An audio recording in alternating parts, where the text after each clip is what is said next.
A German pilot is climbing into an American P-51 Mustang, the same aircraft type that helped destroy his Air Force. But here's the twist. He's not being forced. He volunteered. And this story was so sensitive, it stayed classified for over 30 years. What you're about to hear challenges everything we think we know about loyalty, betrayal, and professional respect in wartime. Before we dive into this classified story, hit subscribe and like the video. You won't want to miss what comes next. By the end of this video, you'll understand why the Pentagon buried this story and why it finally matters today. This is the tale of Hans Werner Lerscher and how a death sentence became an unlikely partnership that helped shape the future of aviation. To understand how unprecedented this story truly is, we need to go back to December 1944. The Third Reich is collapsing. Hitler's desperate gamble in the Ardennes, what we call the Battle of the Bulge, has failed spectacularly. German cities are burning under Allied bombs. The Luftwaffe, once the terror of Europe's skies, is a shadow of its former self. But among the dwindling ranks of German pilots, there are still men of extraordinary skill, veterans who've been fighting since the invasion of Poland in 1939, aces who've survived when most of their comrades haven't. Hans Werner Lerscher was one of these men.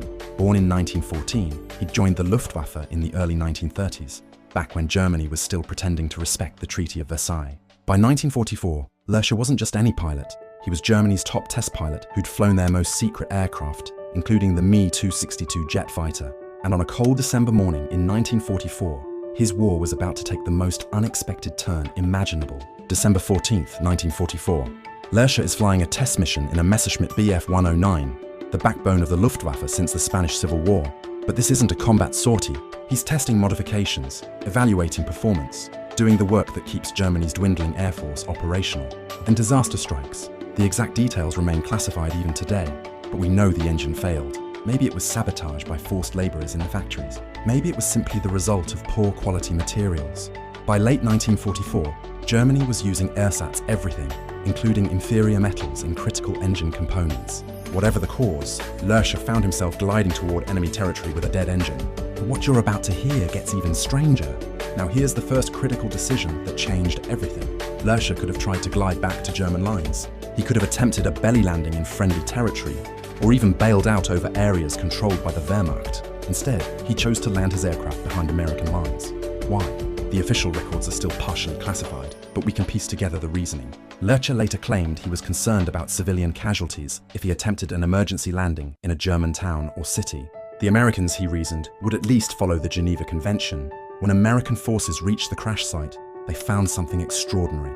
A nearly intact German test aircraft, and alive in the cockpit, one of the Luftwaffe's most experienced test pilots. Standard protocol was clear.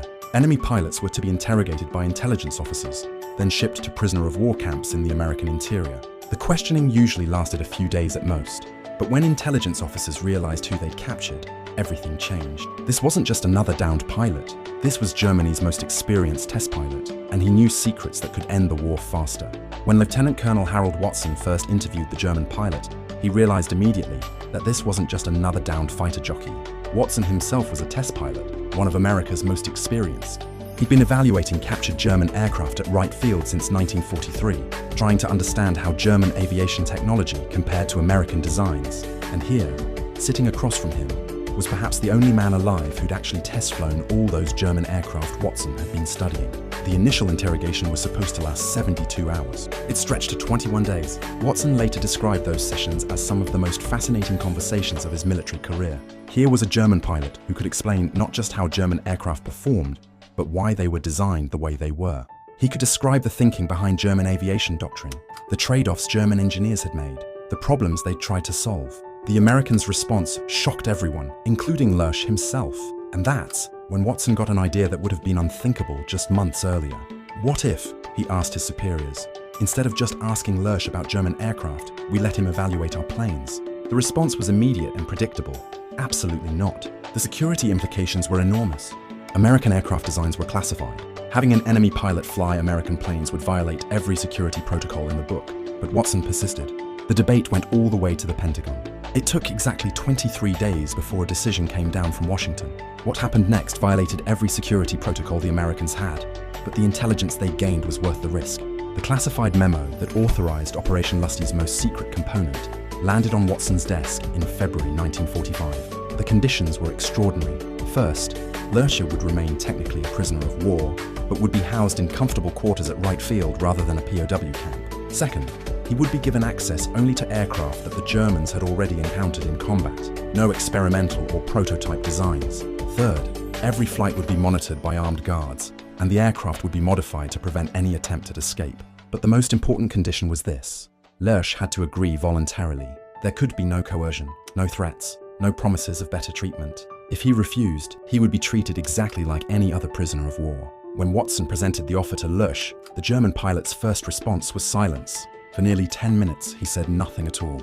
Later, Lerch would describe that moment as one of the most difficult of his life. He was being asked to actively assist the war effort of his nation's enemies. Even though Germany was clearly losing, the war wasn't over. But Lerch was also a professional aviator, and the offer was extraordinarily tempting. Here was a chance to fly aircraft he'd only seen in combat, to evaluate designs from the inside, rather than trying to shoot them down. Finally, Lerch spoke. "I have conditions of my own. Now pause for a second and think about this. You're a prisoner of war. Your country is losing. Your captors offer you freedom in exchange for betraying everything you've sworn to defend. What do? Keep that question in mind, because Lerch's answer reveals something profound about human nature. His demands were simple but telling. First, he would not fly any mission that could directly harm German forces. Second, his evaluations would be honest and professional. Third, when the war ended, he wanted help emigrating to the United States. After heated Pentagon debates, the impossible decision came down. Yes, March 15th, 1945. Wright Field, Ohio. Hans Werner Lercher walks across the tarmac toward a North American P-51D Mustang, the aircraft that, more than any other, had broken the back of the Luftwaffe. The irony wasn't lost on anyone watching. The P-51 had been designed specifically to escort American bombers deep into German territory. It was P-51s that had shot down many of Lercher's comrades. Now, a German test pilot was about to evaluate the very weapon that had helped defeat his Air Force. But for Lerch, walking toward that aircraft was like approaching a work of art. Everything about the Mustang impressed him, starting with the ground crews preparing it for flight. German aircraft maintenance in 1945 was often slapdash, hampered by parts shortages and undertrained personnel. Here, he saw American ground crews who were meticulous, professional, working with equipment that was clean, well-maintained, and obviously built to last.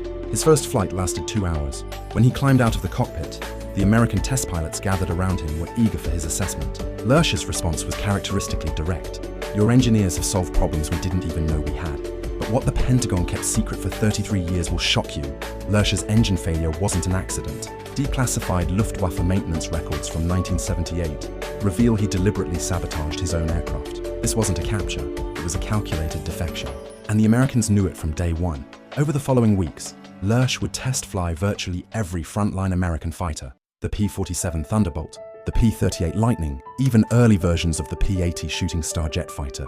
Each flight was monitored, each evaluation recorded and classified. What Lerch revealed next stunned American test pilots. When evaluating the P-47 Thunderbolt, he immediately identified why German pilots had struggled against it. "German fighters are built for short-range interception," he explained. "We assumed American pilots would fight the same way. But you've built aircraft for endurance, for long missions deep in enemy territory. Your pilots can stay and fight when our pilots must return to base." What Lerch told them next made Pentagon officials question everything they knew about German capabilities. "You don't just build better aircraft," Lerch told Watson after a month of test flights. "You build aircraft better. The attention to detail, the consistency of production. This is why you're winning the war." American test pilots began to understand their own aircraft's strengths in ways they never had before. But what Lerch discovered about American aviation capabilities would terrify German high command, if they had known. What he found in those American cockpits wasn't just superior engineering. It was proof that Germany never had a chance of winning this war, and the Americans were about to learn secrets that would change everything about how they fought future conflicts. But there was more. Before, they also began to understand German weaknesses that had been invisible from the American side. But the real story wasn't what Lerch told the Americans about German aviation. It was what he discovered about himself when he started flying for the enemy. What happened next would haunt him for the rest of his life. But here's what makes this story truly incredible. Something the classified files revealed decades later. Perhaps the most remarkable aspect of this entire story wasn't the technical intelligence Lerch provided. It was the relationships that developed between former enemies who found themselves working together. Lieutenant Colonel Watson later wrote extensively about his friendship with Lerch. "I had been prepared to deal with a Nazi fanatic," he recalled. "Instead, I found myself working with a consummate professional who approached every flight with the same dedication I tried to bring to my own work. The American pilots at Wright Field initially viewed Lersch with suspicion. This was understandable. Just months earlier, he'd been part of the military machine trying to kill them. But as they worked together, professional respect began to develop. For his part, Lersch was experiencing his own revelation about his former enemies. Nazi propaganda had portrayed Americans as soft, undisciplined, inferior soldiers. But the pilots and engineers he worked with at Wright Field were clearly neither soft nor undisciplined. I had been told that Americans were technically inferior, Lersch wrote in his post-war memoirs. But the aircraft I flew, the instruments I used, the engineering I saw, all of it was superior to what I'd known in Germany. It was a humbling experience. Watson became not just a colleague, but something approaching a friend. They would spend hours discussing not just aircraft performance, but the philosophy of flight testing, the future of aviation, even their hopes for the post-war world. This psychological contradiction would soon resolve itself on May 8, 1945, when Germany officially surrendered. May 8, 1945.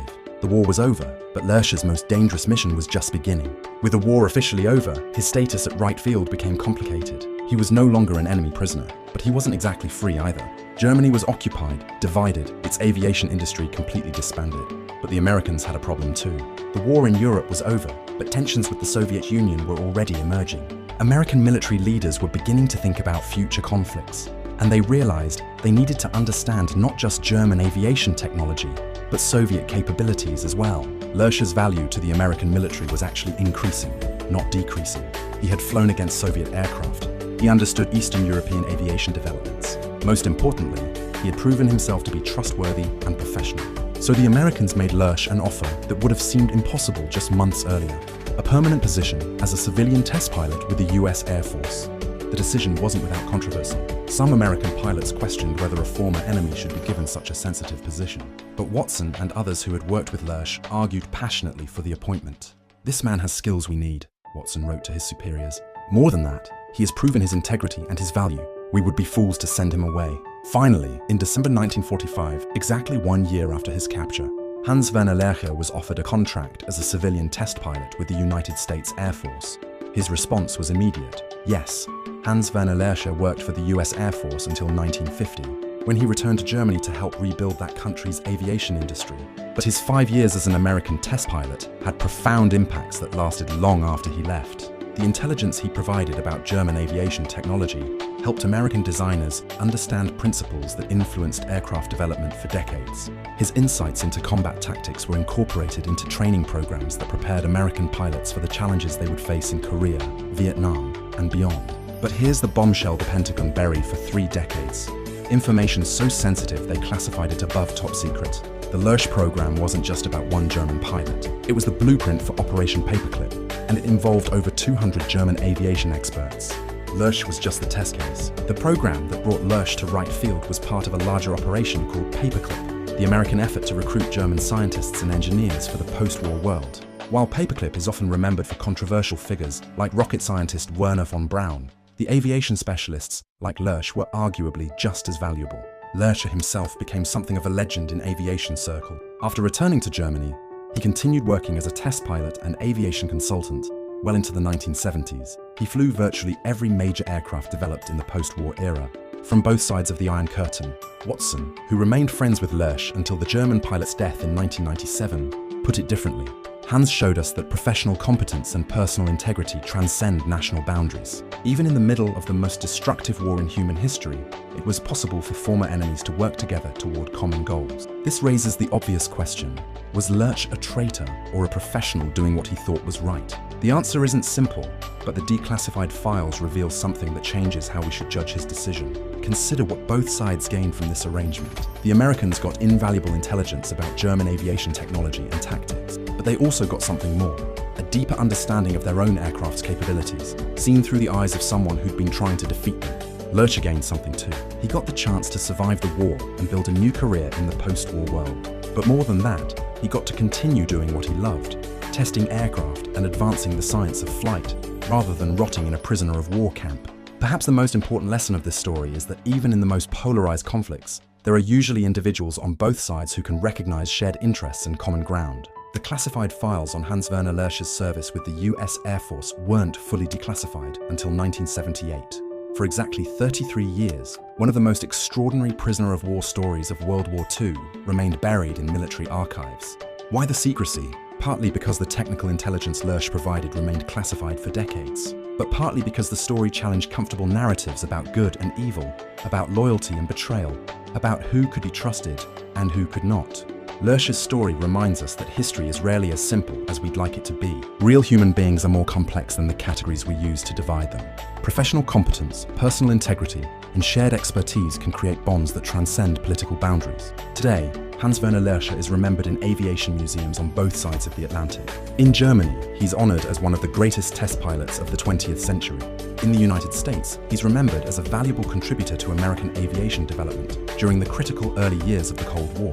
In a world that often seems divided by insurmountable differences, Hans-Werner Lurch's story offers hope that professional respect and human decency can sometimes triumph over the forces that seek to divide us. Here's my question for the veterans and history buffs watching. If you were in Lurch's position, captured, your country losing, offered a chance to use your skills for former enemies, what would you do? And for those who served, have you ever found professional respect with someone who was supposed to be your enemy? Drop your thoughts below.